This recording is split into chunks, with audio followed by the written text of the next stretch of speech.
Welcome to the Artie's Attic Warehouse 13 Fancast, where a steampunk girl, a lifelong sci-fi fan, and a rocket scientist chat about the popular 2009 sci-fi series. There's never a dull moment with the agents dedicated to protect humankind from unexplained phenomena that manifest their powers in special objects. And there's all those friendships and relationships along the way. Grab a cookie while you can. Hope you don't smell fudge.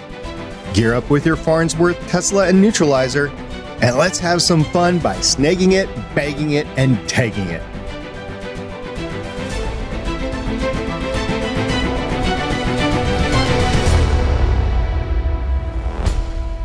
Welcome back to Artie's Attic, a Warehouse 13 fan cast. I'm the Warehouse 13 janitor, currently dusting the entire warehouse for fingerprints to figure out what Pete has not touched yet. My name is SP. And introducing Artie's Attic lead agent and historian who, despite not liking paperwork, keeps a secret file of contingencies on how to kill her fellow agents. It's Agent Shannon. Agent. Small agents? I can do small agents. Temporary agents? That's a better word for them, right? I can do it. What's up, guys? And also joining us is the warehouse agent who can't get enough of her virgin daiquiris. It's Agent Carolyn. That's right. I'm just a sucker for a virgin daiquiri. Well, I mean, you don't drink, so I figured, let's go with it. I don't think I've actually ever drank one, but sure, we'll go with that. All right. Oh my goodness. You love me, I know. I do love you. We're going to move on from that. We're going to continue our Warehouse 13 series discussion with the episode that premiered on August 10th, 2010. 7 years before deepfake technology first appeared. I'm referring to the Warehouse 13 Season 2, 6th episode, Around the Bend. The Amazon description reads, Pete and Myka are in the field, about to complete a mission, when Mrs. Frederick makes a surprise appearance and assigns Pete alone a top-secret mission to smoke out a possible traitor. Pete's investigation sends him down a path of increasing conflict with the team and eventually leads Myka and Artie to a surprise discovery. Shannon, you hated this episode. I absolutely love this episode. This is always my go-to episode for season 2. It's always where I start and then go forward. And I know it's Carolyn's favorite episode. Oh my God, it was so good. And then at the end, you're like, wait, so if that wasn't actually like real, what was he actually doing? Don't think too hard. We see a little bit of it. Well, yes, there's that on video, but like the place where he goes to the warehouse place where he's meeting Mrs. Frederick in secret, if she's not actually there, so he gets into a car, does he because at the cafe, he looks like he's kissing someone when he's not kissing anyone. So at this spot, does he act like he's opening a door and plop his butt on the ground, and then get up from the ground because he thinks he's sitting in a car? Just like a kid playing around. It's what you do in the backyard when you got nothing better to do, right? Imagination. He's actually getting out and chunking those bricks at the windows, but then he gets back in his car. Yes, but he gets into Mrs. Frederick's car in the first place. In his imagination. Yes. But so does that mean he actually sat on his ground? It just means we can't get too deep into it. It's like the bubble guppies. Stop right? analyzing, Carolyn, in other words. Just like he can't get too go with it. Deep into Agent Logan. He can't Not do the that. way he thought that day was going to go. The pants are removable. That's the pants are removable. It's good because she likes pantsless Pete. She's totally into Pete. I think totally. I think they could have made a great couple going forward. She is in one more episode. By the way, she was played by Tina Carrera, who is a 3-time Grammy Award winner, I believe. Don't get me lying. I just know that she played this, and I've seen her in so many other things. And then you see, I'm so happy that someone big is starring in my show. Yeah. She's pretty big. She's got 107 acting credits going back to 1985, including one of Carolyn's favorites, Airwolf? Yeah, an episode of Airwolf. I One love of her that show. first credits is an episode of Airwolf, an episode of the A-Team, an episode of MacGyver, or as we all call it now, MacGruver. 2 episodes of that, by the way. And one the old one, I'm guessing. Yes, the original. And 1 episode of the original Quantum Leap. Oh, was she a teenager then? Yeah. Because in 1992, she starred in Wayne's World. In 1993, she starred in Wayne's World 2. In 1994, she starred in True Lies. And in 2002, she voiced a character called Nani in Lilo and Stitch. Lilo and Stitch. You didn't know that? No, I failed. No, she didn't know that. I failed. I'm terrible. Why do you think I've kept mentioning her name? Well, she's the big sister. She is the big sister. That's really her singing when they're sitting in the hammock. I see.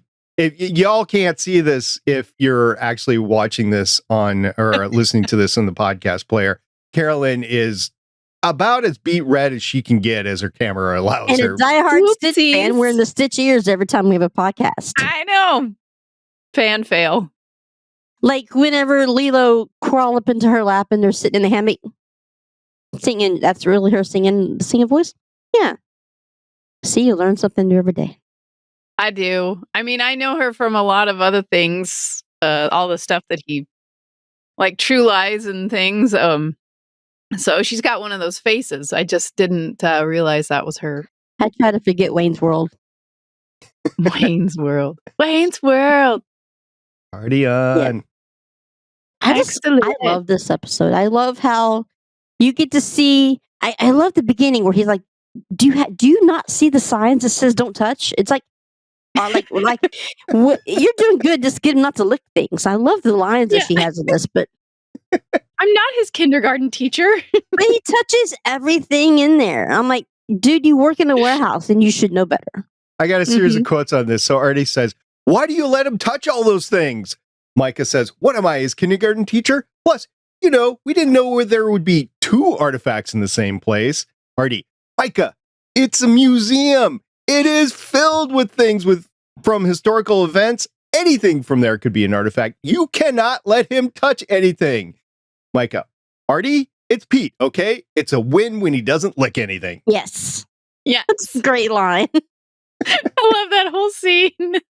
And then Pete in the beginning, he's like, "Job perk." And he's like, "I could jump over ropes." And he's jumping over the rope. "I could do this, and I could do this, and I could do this." I've done that before when I was working White House escort duty. I did that. I was like, "Oh, I could be on this side, I could be on this side, and it could be this side." The Secret Service looked over at me and lowered his glasses. I'm like, "Okay, I get it." You're like, "Never mind." Busted in the warehouse, in the White House of all places, right? Yeah. So I was just there to be pretty candy, by the way. I was in my dress uniform, my mess dress from the Air Force, and I was just, being the eye candy to escort people along the way.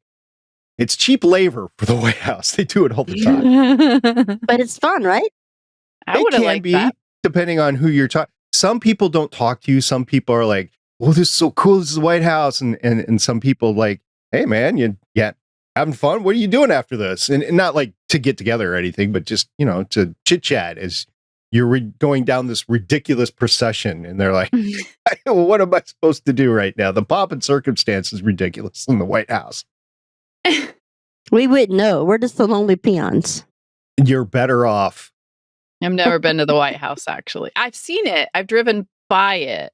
I've never gone in it. Gate from it and looked in. Yeah, I didn't get to do that. We drove by it long enough for me to go, "Hey, look, there's the White House." And that was it. I got closer to the Pentagon. We got a tour of the Pentagon. Yeah. Mm-hmm. Ooh. I get a tour of Pentagon every time I go to Washington, D.C. Every time you go, right? Well, job perk and all. Actually, it's not a tour. I have a badge and I get in and have to walk around and find my way around. Go to meetings. It's boring. It's really boring. Yeah, protecting the country. Dang it. All that stuff. Yeah, I'm not protecting the universe like Pete is. That's true. Oh, yes. I loved his description of his job. She's like, what do you do? He says, I'm in containment of threats. To the president, she says. He says, to the planet, he says. I like how the waitresses look. I'm like, are you okay? Yeah. Like, are you okay? And then he orders 2 coffees and she's like, okay, weirdo. Because he sees her, but there is no one else at the table with him. If you've never watched this episode before, I mean, you're not going to pick up on the things that, like the patterns that he hears. Yeah. Even when like people he comes in contact with, like when Myka would come from, and it like stutters for a second, but it stutters in 4s. Mm-hmm. Or the typewriter, or the kid hitting the stick. I mean, you don't realize that you've been duped the entire time until, I mean, the moment it resets is when Kate's character gets shot. And then next thing you know is Myka walking down the hallway, which she looks so badass. But, that's just me. Sorry. I think I caught on to it the very first time, and I remembered it when I rewatched it this time, when Myka was doing the light switch and the light wasn't coming on, and it was just going, I was like, oh, it was just such a weird interaction between the two. I know they're playful and everything, but that one was just a little weird. And then Pete saw the guy out in the street underneath the liquor sign, which whenever Pete and liquor are together, something's up. And then she came up and scared him from behind. So that whole scene was a little off. I'm like, okay, something's not right here. Well, you can also tell that she's starting to get worried by the way that she's watching him. And something's just not quite clicking right with her. Like, she knows her partner, and something's just not quite clicking with him. Well, he doesn't lie so well to the team. So as he tells Mrs. Frederick, and she just looks at him, she's like, yes, that's why I picked you. You don't lie so well to your team. And then she's like, have I chosen poorly? I love that quote at the end. He's like, oh, are you here to kill me? She's like, if I were, I would have already been, you'd already been dead, and I'd be at dinner by now. Oh God, are you here to kill me? If I was, you'd already be dead, and I'd be halfway to dinner. Dinner by now. Yeah, exactly. I love how this one starts out, and they're in this museum, and they're looking at like a elephant. It's an elephant walking stick. This is our first artifact, or an elephant walking stick that causes earthquakes. And Pete's like, you're just mad because I figured it out before you did. And then you see him go over and grab a monocle and the pipe, and he's like, what, Pip, Watson? It's okay. And he calls himself Sherlock Latimer. Yeah. We can't all be as brilliant as Sherlock Latimer. Yeah. See, I think the episodes like this make the show. For me, it makes the show. Because like I said, I normally start right here, because for the longest time, Carolyn, you might remember, but for the longest time, the header on my Twitter was a picture from this episode of her. It was from the part where Myka and Artie come out to the junkyard, and she's leaning across the hood of the car with the gun in her jeans and her jacket. Yeah, that's a good one. I think I might remember that. That's been a while, though. I might have to bring it back. You have to bring it back. It's time to bring it back. It's time to bring it back, because holy crap, Myka was completely beep in this episode. Beep, beep, beep. I mean, and she held her own against Tia too. I mean, the two of them were playing off each other, and especially I had my money's on you. when they're watching Pete. My money's on you. They're like, no, it's you. No, it's you. And yeah, that was a great scene right there. And the writing, we've been saying a lot of the quotes already, but the writing is done by Bob Goodman. He had one episode in the first season, which was Implosion. This is the second of 8 episodes, and his dialogue is just, I can't wait to see the other 6 episodes, because some of my favorites. The quotes are really driving this home. And I was thinking about it, if it wasn't for the dialogue in here, I think I would have gotten bored with the episode, but because it got real serious in the second half of the episode. Yeah. It needed this dialogue to make it flow better and make you really want to keep going at it, because it needed the dialogue. So who else, like, only saw Badger when you're listening to him talk? I mean, yeah, he only plays one character for the most part, but he plays a really good character. But also, I was watching. I restarted Firefly the other day, so that's all I hear. The little boiler hat. I know he was Badger in Firefly. I know he was Roma Lampkin in Battlestar Galactica, but I really remember him mostly from Doctor Who, and he was only in a couple episodes of that. But that's where I really remember him from. I remember nothing of Doctor Who. Yeah, I know. Your loss. Is he the one that had the cane? He's the one that had the walking stick? No, he was Valda. Oh, Valda. Oh, okay. The guy who had the cane, the guard, Lenny Malone, he was actually a very prolific actor, still in stuff today. Really bit parts, nothing standoffish. He's got 173 credits since 1988. He goes by at least credited here as JP Manu for Manous. So I'm just calling that Manu. And then listen to this. 1999, he did Galaxy Quest. 2001, Ocean's 11. 2004, The Day After Tomorrow. 2004, Meet the Fockers. 2005, The Island. 2007, Transformers. 24 episodes of ER as Dr. Dustin Crenshaw. In 2009, he was in Weather Girl, 1 episode of Warehouse 13, and then lately 1 episode of The Magicians, 1 episode of The Librarians, 8 episodes of Veep, if you're into that. He played Congressman Clark there. And the 2022 movie Babylon, a bunch of other 1 episodes in main TV shows. He comes in, he goes out, plays a bit character, 173. So, but they're 1 episodes at a time for each show, right? Pretty much, yeah. So he's a red shirt. Pretty much, right? Well, does anybody... Okay, so That's what I got out of that. Pete handcuffs him to the radiator in the motel. Yeah, that'd be fun. I'm hoping somebody at some point let the poor guy away from the radiator. Right there, Carolyn. Right there. He is now an artifact. His skeleton is an artifact. He's been there so long. His arm's been imbued to it. You just see somebody knocking. Housekeeping. What's the scariest part about that is he's on the motel floor. Yeah, that's that would a horrible way to die.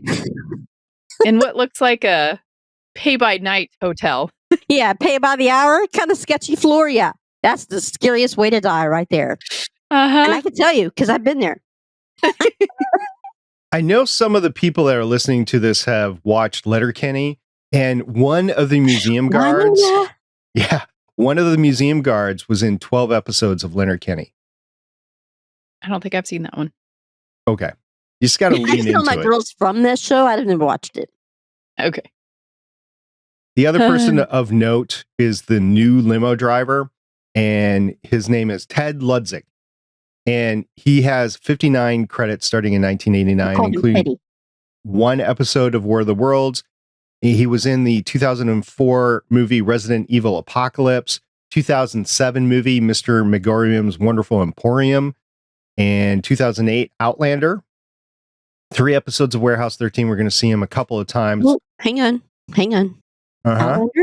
The Which movie, guy we talking about? The movie Outlander. I'm like, okay. Yeah, I knew you were going to go there. I'm like, look. I was like, as soon as you said Outlander, I knew that was going to get Shannon's attention. You know me. I love sci-fi and I love history, but my God, Outlander is amazing. This next one is going to get Carolyn. 3 episodes of The Expanse. Oh, yeah, he was. All first season. And it was Remember the Cant, Back to the Butcher, and Leviathan Wakes. So all on the asteroid, basically. He played 2 characters, Filat Kothari and Pock Mark. Now I need to do an Expanse rewatch. I'm currently doing a Eureka rewatch, so I'll have to do that afterwards. You're doing rewatches when there's so many other things you need to watch to begin with. I know. I'm always going to tell you to start with Orphan Black. I don't know where I can watch that. You got to get the DVD. I have the DVD. I've been halfway through the first season, and honestly, I haven't gotten back to it because, well, the end of November and December, a little bit busy in my life, and I am still recovering from that, both health-wise and with everything else going on in my life. And a grandpa. Well, Grandpa SP. So the artifacts from this episode, we talked about the walking stick, but the main artifact from the episode was actually the telegraph from Telegraph Island. Right. Yeah. This just in. You know, I have to imagine the way he plays things, the way he can just, the comic relief that he puts on it. Eddie is just so good at, like, I don't know if it was could he have ad-libbed all that, or if he just memorized the script for all that? But I don't know. But he's so good at it that it makes it look believable, and it makes you believe he actually is a toddler sometimes. But he's funny as hell. I mean, I just think he is a great actor, and he's so underrated. Most definitely. And in meeting him in person at Dragon Con, the sweetest guy you'll ever meet. Yes. And I would imagine that he could be that playful in person. I can only imagine how incredibly fun it must have been on set with him, and to be able to just like laugh with all of his ad libs he probably did, because that scene was really hilarious. This just in, Myka bearing to admit that Pete was right. Stop. Well, I mean, at the Dragon Con, because I've seen him at the Dallas Con, when people would line up to ask questions of the people up on the panel, he would make a point to get off the stage, run all the way back to the back of the room, and give the person a hug, and then run back up to the stage. And it slowed everything down, but he did it for each one of them. Mm-hmm. I think that's cool. A lot of energy. I think between him and John Barrowman, if you ever get in a panel together, watch out. Yes. The doors are going to blow off that room. Look, I stood in line for, what's the guy from Arrow that you like? John Barrowman? Is that what you're saying? No, it's Stephen Amell. Stephen Amell. I was in line to get your autograph that time, and John Barrowman was right beside him. And that was the time that I was also in line to get Renee O'Connor. That's really what I was there for, but I had to get both of them. But John Barrowman apparently it was Steven's birthday weekend, and John Barrowman got up on the table and started taking off his shirt and tie and started spinning it around. And Steve was like, "Oh my God." But I got to witness all that because I was in there for you, SP. Yeah, I appreciate it. I know the camera can't see. Well, actually, the camera can see it, but it's probably behind the logo that's in the top left. The autograph in the picture you got is actually up. Yeah. It's a picture of Stephen Amell as the Green Arrow in his vigilante hood and dark, whatever. And it is signed by Stephen Amell. So thank you very much for that. It's got a special place in here. For those that don't know, I did a podcast on Arrow for the entire run called the Starling Tribune. And it was really cool the first couple of years. And then after that, it was a labor of love just to finish it. There was a little OCD of finishing it versus just not watching it. I liked Arrow when it first came out, and then it got super dark, and I just couldn't. I never finished it. Poor writing, and the CW relationship stuff took over. Felicity came, and Felicity was never meant to be a romantic partner for Green Arrow, and came in there. And I have got nothing against Emily Bett-Rickards, who played Felicity. As a matter of fact, she did a wonderful rendition. She had one heck of a geek girl moment. Oh my gosh, I loved her geekiness. Yeah, her hacking and everything. It was really cool. But when they started getting away with that, from that in the season 3, season 4, it's like, let's just finish the show. I liked the first couple of seasons, the same as Supergirl, and then it got weird, and I'm like, I have other things to watch. Many people compare, if you're into superhero shows, like just normal street hero shows, many people compare the first season of Daredevil to the first season of Arrow. And the Arrow was just on CW, so it couldn't be as gritty and as bloody as Daredevil. But Daredevil was pretty cool. There is one scene in Arrow which is just imbued in my mind, and I need to see it again. It is an ongoing tri-level fight with about, 50 to 100 extras just fighting each other. And it's all choreographed, and it's on 3 different levels. Just wonderful, wonderful. But we're not here to talk about that. We're here to talk about Warehouse 13. To our Warehouse 13 podcast. Chomp, chomp, chomp, chomp, chomp. I love that line Yes. with Claudia. Chom, chom, chom, Claudia. chom. Oh, how cute. Encrypted. As was she tries fun. to get into her files. Yes. She's not supposed to, as always. My favorite scene of this episode is the one that comes after that between Artie and Claudia. And Claudia starts off with saying, "Do you want to talk about this?" And Artie's like, "This is why I said leave it alone." And Claudia says, "Then maybe you shouldn't have put it on a computer. That's like me leaving a cake out with a note on it that says, not for Artie." And then Artie starts in, "That was one time. And don't you have a boyfriend that you could be irritating instead of me?" Claudia says, "He dumped me." And Artie's like, "Oh, I didn't know. Do you want me to call him?" And Claudia's like, "Artie, this is a list of ways to kill me." Artie says, "Oh, they're not all killing you. There's other options here." Claudia says, "Erase her memory." Artie comes back, "Well, that's comparatively human." Claudia's like, "Drop her in a non-English speaking country." Artie's like, "See, they're just trying to stall for time. They know you're going to find your way back." Claudia says, "That doesn't make me feel any better." And Artie says, "Don't you think that there's a file like this on all of us? Don't you know that there's one with my name on it?" Claudia says, funny. "And are you okay with that?" And Artie says, "Claudia, you are a valued member of this team and no one's going to erase your memory or dispose of your body in a vat of acid." And Claudia's like, "Is that on there too? Oh my God, number 43 on the back." I loved at the end when she gives him the list. Okay, this is how I want to die. And he's like, this is how you want to eat. He's like, I know David Bowie. Yeah, I know David Bowie. I'm like, wait a minute. How does she want to die? What does David Bowie have to do with this? But notice Allison was holding the guitar in her hand. Yes. Yeah, that whole scene was a really good one. I liked it. But it's like it's like leaving out a piece of it's like leaving out a cake and telling you not to eat it. That was one time. Sounds like Michaela, doesn't it? It's one time, people. It's one time. My dad always tells a funny story. When he was growing up, they weren't all that well off, but they had a nice house in the city of St. Paul. And it was my dad and his three brothers and his sister. And my grandfather was a salesman, a brick salesman. So a lot of the structures in the state of Minnesota, especially upstate Minnesota, were made by bricks that he sold and delivered to the site. That's so cool. He was gone quite a bit. And so it was just my poor grandmother with these four boys, this girl. It was just hellions, all of them, from every story that I've heard.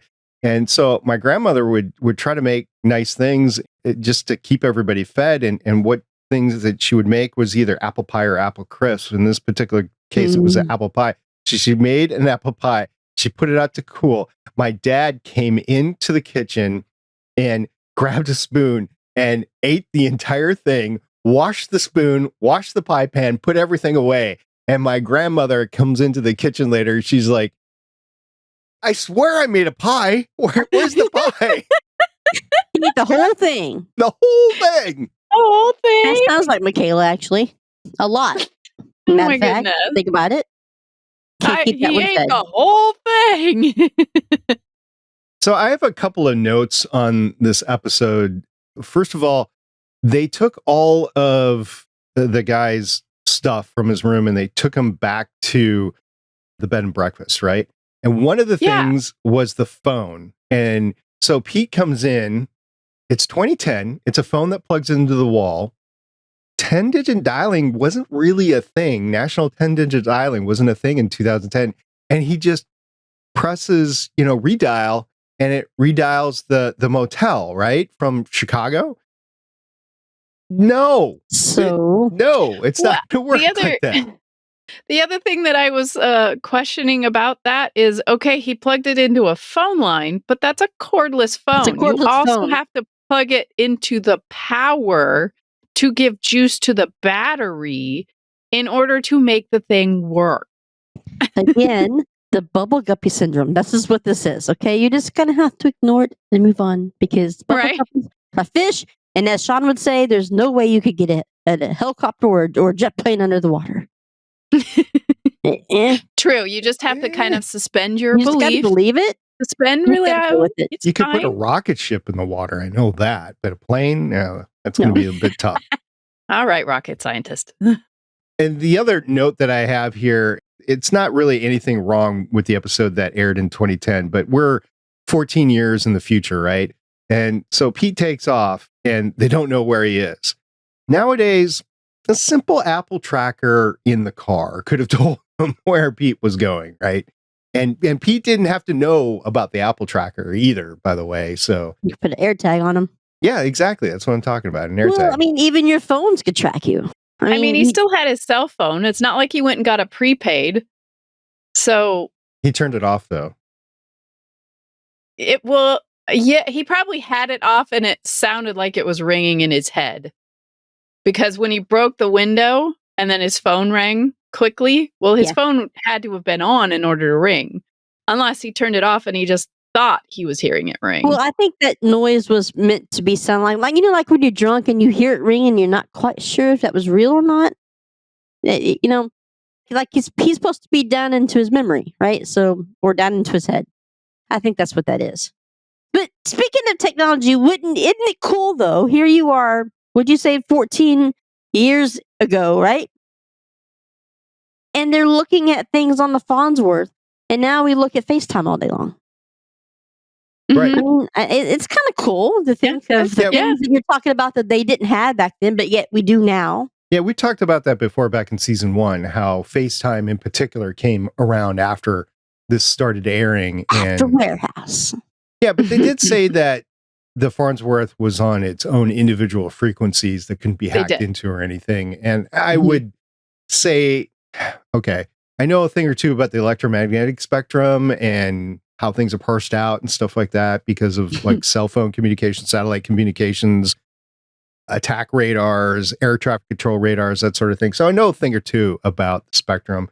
No, that's not possible, but I can go with that. I can, even me being a rocket scientist and knowledgeable about the EM spectrum, I can say, okay, so they're using a specific spectrum and they're encrypting it as such a way that nobody can hack into it. Okay, I can go with that, at least for now. 100 years from now, probably not so much, but. One of the things that I thought too, one of the notes that I had in my head was, he wouldn't be able to do that nowadays, and that's make a call from a payphone. You'd be lucky if you can find a payphone. I don't know of any payphones anywhere that I normally travel to. I've seen a couple in airports. Just earlier today, we were talking to Michaela about what a pager was. And she's like, what? So we showed her a printout. He's like, yeah, it prints out, you could look at the printout. She's like, so where's the paper go? I was like, not a digital printout. Oh, what? Wait a minute. So she's watched the Marvel universe, right? Doesn't mean she picked up on what the things were. All right, fair. She's true. 14. And if it's not food related, it's not. It doesn't stick. You should know this. I'm telling you, this is how she's wired anyways. What was your favorite part of the episode? Well, there were so many. I liked the Claudia one that you said, but I also liked at the beginning when they're going after the guy with the stick and they get caught and Kate has to come rescue them. And she comes in and she's like, yeah, they're Secret Service, and starts talking to Pete with their history. And then she looks at Myka. She says, well, you and I can go and we can just leave him in the early man exhibit. She looks at Myka, looks at Kate and goes, I like her. Yeah, there's two other lines from that whole scene that I liked. First of all, Kate says, I thought fishing you out of custody would be like old time Latimer, but you and your friend are both fully clothed. They catch Did I you come in too early or too late? And Pete says, well, I matured since then. I get rested in my pants all the time now. Yeah. And then another one is when he was explaining to her what he did, Kate said, yeah, a stolen walking stick. Con 4. Pete says, well, it's part of my new look, top hat, monocle, big stick. Kate says, Mr. Peanut. Very sexy. That was another one of my favorite lines. You know that still knows what Mr. Peanut is. My kids wouldn't. Mr. Peanut. Mr. Peanut's going to make a comeback on TV commercials pretty soon. Another couple of things. We do get Valda is coming into the warehouse, and he's going to be a lot more scrutinizing of everyone. And one of my favorite lines from Claudia is, "So you're going to be all up in our dust trap?" The one-liners from these episodes, on every episode that you watch, you're going to find a couple of great zingers that you have. I mean, my favorite part is always going to be the dynamics between the characters, between the funny goofiness that Pete does and how Myka tries to tame him all the time. I'm like, you are a partner, right? You're going to be out here saving my life, but yet how quickly he can turn from a child to the partner to playing with things that he shouldn't be touching all the time. I mean, Myka.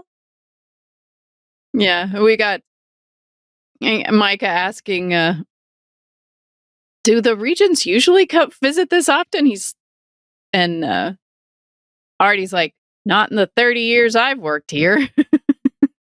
But Valda catches him and he says, "You've brought down unwanted scrutiny to the warehouse." And he had no comeback to that whatsoever. He just turned around and sat down. That was McPherson's. Yeah, because of McPherson. Mm-hmm. Yep. The only food that I saw in this episode was Myka eating a piece of Twizzler. She didn't finish the whole piece of Twizzler, but she was commenting snack. It was her snack, even though Pete looked at her and says, "So is that supposed to be the walking stick?" She's like, "No, Pete, this is a snack."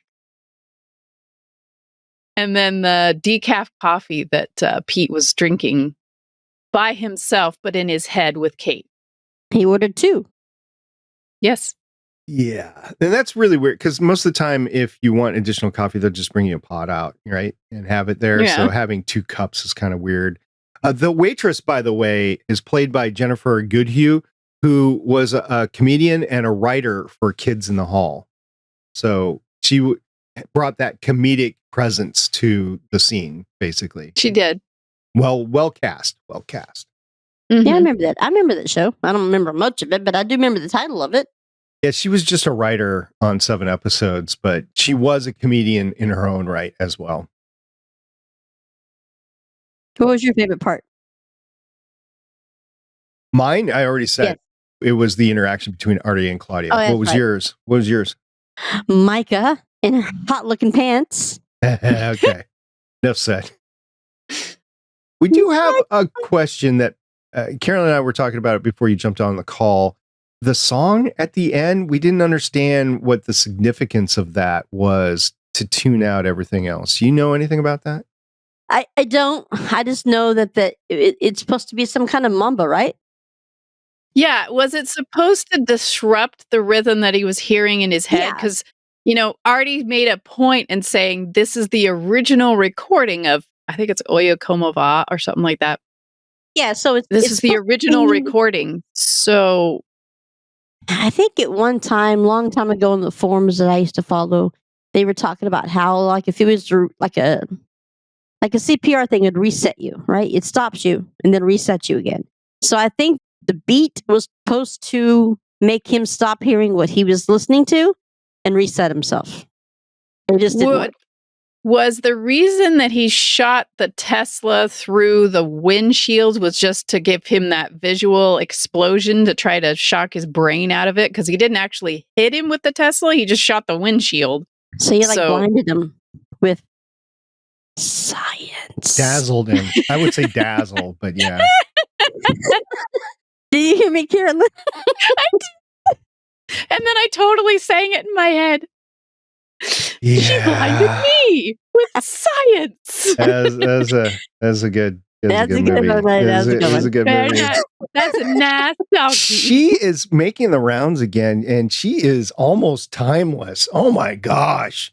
Still as beautiful as she was back then. Wow. I can't remember her name. I can see her. Now you're gonna have to. She was a model, right? At the time. All I'm thinking is Tina Carrera and Myka. That could be a thing. Yeah, I'm very much aware of it. I'm Kelly LeBrock. Kelly LeBrock. Kelly LeBrock. Yeah, that's it. Mm-hmm. I still take Tina Carrera. With Myka. Come on, you two know me so well.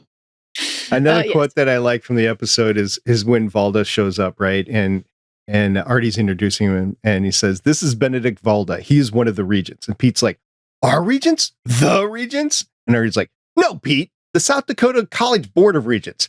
Yes, the regents." Yeah, that was funny. No, Pete. And then Pete, when he meets Mrs. Frederick in the car and gets out of the car. "So are we like friends now?" Yeah. She stares him down. She just stares him down. He's like, "Okay, bye." And then later she tells him to go take a vacation. You know, usually when your boss tells you to go take a vacation, it's like, "You're a valuable part of this team. I want you around." When he just gently touches her face. Yeah. Just want to make sure you're real. And she's like, "Take a vacation." Like, sorry, I just had to make sure you were actually there.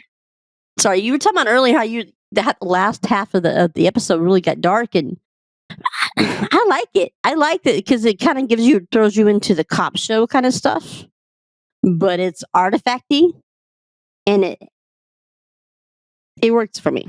I like this. I also love how they tell you the name of the city, for like when the train goes by. Yeah, yeah. Do you like the location? I was just going to get to that. The locations, which is basically South Dakota and Lakeville, Illinois. I saw that, and there was a Cleveland, Ohio, in there too. Oh yeah, that's right. There's some Ohio. Yeah. That's where the guy was hiding out. Yeah. Pete makes a Gene Simmons reference. Yes, they used to call me Gene Simmons in high school. I love how Myka thinks. Yeah. Myka thinks he's going to be all embarrassed by himself, sitting there making out by himself at a cafe, and he's just like, "Yeah, I still got the move." I mean, you got to roll with it. You're an idiot. You're given something incredibly embarrassing. You just got to make hay while the sun shines. And like, and they are thinking of each other as brother and sister at this point in time. There's no romantic connection. So I could totally see this sort of interaction between the two. Yeah, which is why I thought it was really funny when Myka first showed Kate that video, and Kate's like, who does he think he's with? And she's like, "It's definitely not me." Although I could say, as an outsider, I could see, you see their playful banter, and it's I could see how people could be misdirected at this point. And then, of course, where it goes later, they just play into it. Mm-hmm. Yeah. The other fun thing that I heard when Kate was like, "So, Pete, is this a promotion or a punishment?" And he says, "That depends on the day." Today's a pretty good day. Back with you. Right. All right. Anything else? No. This is a great episode. I just really like it. The Claudia part and it's just a really good episode. So far, it was really for me, out of all the rankings, this is my number one so far. And then the number two would be what was it? I think the first season episode with the metal thing on their back. Oh yeah. Is that first season? I can't remember. Yes, it was first season. Forget what that was. I think so. Yeah, I'd put this in the middle of the road for me personally, just because it got so dark at the end, and we got Valda in, but we didn't get any world building with the regents. We just get Valda in, and it was a side quest, really. Team building. Yeah, you get a little bit of that. Yeah. All right, so we have another email. I know we teased it last time, and it is our last email that we have in the hopper. So if you're waiting to email us, we would appreciate an email on how you're liking the podcast and what you think about Warehouse 13. So this actually was by Drew Kennedy, who has sent us an email before, but he's responding to remember 2 episodes ago, we had a thing on What's Up with Dorian Gray. You guys remember that? Mm-hmm. Yeah. Yeah. So he's responding to that. So this is what he wrote. It's a book by Oscar Wilde about a man who traps his image in a painting which grows old and suffers the damages of time for the main character. Wild is about the most dramatic and extra author you could find from this era. I thought it was a great reference, but I can be a bit extra myself. I do really enjoy the way the friendship and sense of found family of the pod host matches the sense of friendships and found family of the warehouse agents. I guess the returning child host would be the Claudia of the group. How also... We won't tell her that. Yeah, right. Never tell her she's the talent either, the older one. Also, how do you guys feel color theory fits into the show? Another podcast, long dead and so not competing with you, had a running theory that purple things are safe and good, even beyond the goo, and orange things are bad and dangerous. I find it to be an interesting lens on the show. So 2 things. I find that to be a little deep on the lens there. Right. First of all, the Dorian Gray. It's a painting in this Oscar Wilde book. So there's that. And apparently they actually have the painting in the warehouse. So I don't know if it popped out of the book. So does that mean that Pete's staring at this guy that's just growing old? That's kind of interesting. Yeah. It's why I was saying it was a wild picture. And I didn't catch it at the time. I think he did say wild, but it was the book by Oscar Wilde. And then the second thing is the color theory with the purple and the orange and the good and the bad, or safe and good. Well, I think I'd have to take another gummy to understand that. Well, in this case, like the elephant walking stick, it's neither purple nor orange. So it's neither good nor bad. Yeah. Although Myka threw the telegraph in purple goo and it had no effect on Pete. So that was interesting. It did have effect on the telegraph. It just had no effect on Pete. Yeah, but shouldn't it have had effect on Pete? Like, shouldn't it have cleared it? Should it have cleared it if we go by all the other things that happen with artifacts? It clears things. This is a Cooper. Yeah. I would say yes, but in this case, it affected Pete so much that it wouldn't matter. I'll have to look more. I'll have to pay attention more to purple and orange in episodes to really make an opinion as far as if it's good and bad. I mean, in normal life, orange is caution because everything that's orange or reflective or everything is orange is usually a cautionary color. I have too much of a brain injury to follow this. Well, in this particular case, the telegraph is brass, so it's more on the orange side than the purple side, I would say. You two are blowing my mind. You're blowing it. What the hell? Well, I mean, I did like his comment of us being a found family. You guys are kind of like my found family. I found you a long time ago. I know. Well, I found both of you a long time ago because of the Defiance podcast. So, right. Does that mean? Am I Pete? Am I Myka? Am I Artie? I mean, he's the if it means if your kid is Claudia, then one of us got to be Pete, one of us got to be Myka, and one of us got to be Artie. Huh? We're never going to tell my kid she's Claudia. I'll never hear the end of it. No, ever. Definitely not. Then I'd have to give an assignment to some of the other. No, I think she's more. Oh gosh, what was his name? Claudia is paired up with what's his name? Fargo. Todd. No, not Todd and Fargo. The other agent that they bring in. No. Oh yeah. She loves him. Jinx. Yeah. Jinx. She can be Jinx. Jinx. Jinxies. Yeah. I love Aaron Ashmore. No, I love the Ashmore brothers. The Ashmore brothers are like two of my favorite actors ever. Oh, we're the second A team. It was one of the saving graces of Killjoys. I'll tell you that much. He was. And the ship. I love Lucy. Yeah. I love Thank her. you very much, Drew, for the email. Really appreciate that. If you want to send us another email, that's fine. If anybody else wants to send an email, we are now bereft of emails. We would like some feedback. So get a hold of us, warehouse13fancast@gmail.com, warehouse13fancast with 13 for the 13 @gmail.com. Carolyn, you have been, and Shannon, you too, you've been noticing some interactions on Twitter with people saying they've been listening and everything. So that's pretty cool, right? Yeah. Yeah, Mike's been really good. We have listeners.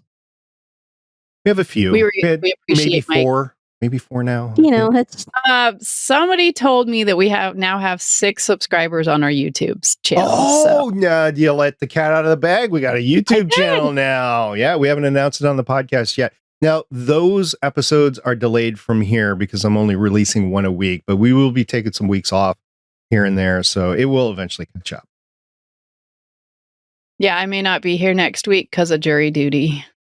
Yeah, we won't know until after this podcast actually publishes whether or not we're going to be recording next week or not. If we're not, I will release the next one on YouTube, for instance, but we won't have an episode here. It would just be wait another week because as a found family, we're not going to have one of these without all three of us. Nope, not going to happen. It's not the same.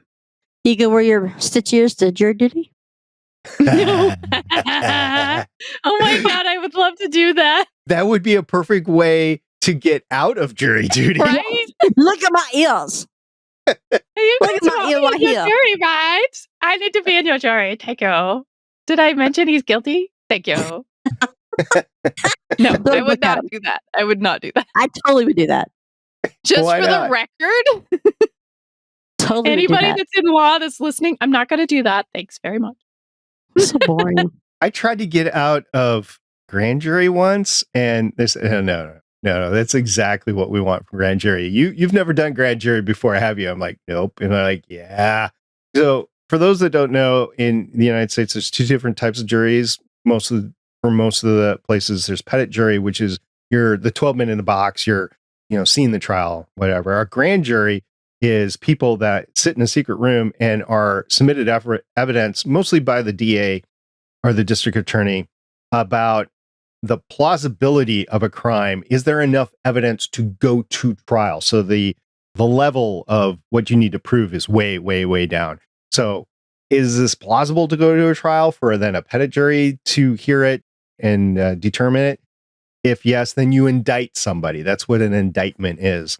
And on a grand jury, you can't get out of it the way you can in a normal jury because they're like, yeah, that's exactly the type of thinking that we want. They're like, dang it. Mine is a petit jury, so it's not a grand jury. However, my juror number is like the coolest number. My juror number 69? is number 42. Oh, okay. It's what? What number? 42. 42? I thought the cool number would be 13. No. If you've ever seen Hitchhiker's Guide to the Galaxy, the answer to the world or life is 42. Here's the woman that claims to be the sci-fi lover. Have you ever seen Hitchhiker's Guide to the Galaxy? No. I'm picky. That's all I can say. I've only seen it once, and it was really hard to watch. It was really crazy. I have seen it once, and I probably didn't understand it. The only thing I remember from it is the answer to life is 42. And when I got my jury number, I was like, that's a geeky, cool number to get as a jury number. Like, I am picky on my sci-fi. Not all sci-fi out there do I find good.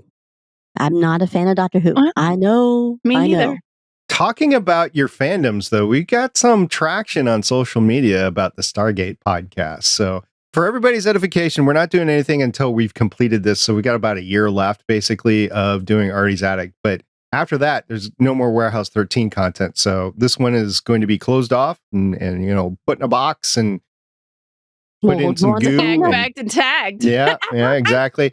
And then if the 3 of us want to do something else after that, we could. And one of the things was Stargate, specifically Stargate SG-1, which I'd started doing the math on that. And with like 214 episodes, it would be like 5 years or 5+ years. A long time. Yeah, that's a commitment. So we have anything else better to do, but we could. I got a lot to do, but I don't know if it's better because I love Stargate. So I do love Stargate, but that's a long time. What's better than podcasting with us? Really? Well, we could do Firefly podcast. That's only one season. I mean, that gets into your boneyard concept that you had with Sean. So I don't know. Doesn't count. Not at all. Okay. Well, anyway, that's it. That's all I have. That's it. That's it. We're done. We're done. We're gonna move on. That's all, folks. So thank you very much for listening to us. We really appreciate it. Please subscribe, follow, And if you have a heart in you, please rate us with 5 stars over on Apple Podcasts. Please, please, please. So maybe next week, maybe the week later. That's it for now. I'm the Janitor SP. This is Sci-Fi Girl. And I'm Ocean 363. Bye, guys. Bye. Thanks for joining us for an episode of the Artie's Attic Warehouse 13 Fancast. You can find all our episodes at warehouse13fancast.com. If you'd like to contact us, you can hit us up on our email at warehouse13fancast@gmail.com. We are a part of the Lone Wolf Podcast Network. You can hear more of this cast and other shows like it by checking out lonewolfpodcasts.com. The intro music is Sci-Fi Hybrid Intro by Soundmake, and the outro music is Science Fiction by Tunes to Go. Both were purchased on pond5.com.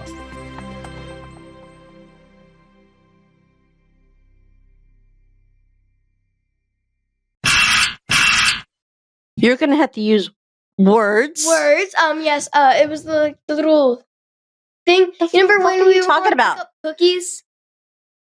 We were going to pick up cookies. We saw Tumbleweed. tumbleweed. Yeah, I said that. So there are tumbleweeds in the Dallas area. Got it. We saw a tumbleweed. Yeah, I took a video of it. It was more like a tree branch that had broken off. It was still rolling. It was still a tumbleweed. That's what tumbleweeds are. They're trees that just break off. Yeah, Mom. Yeah. Listen, Okay, fair. Yeah, Mom.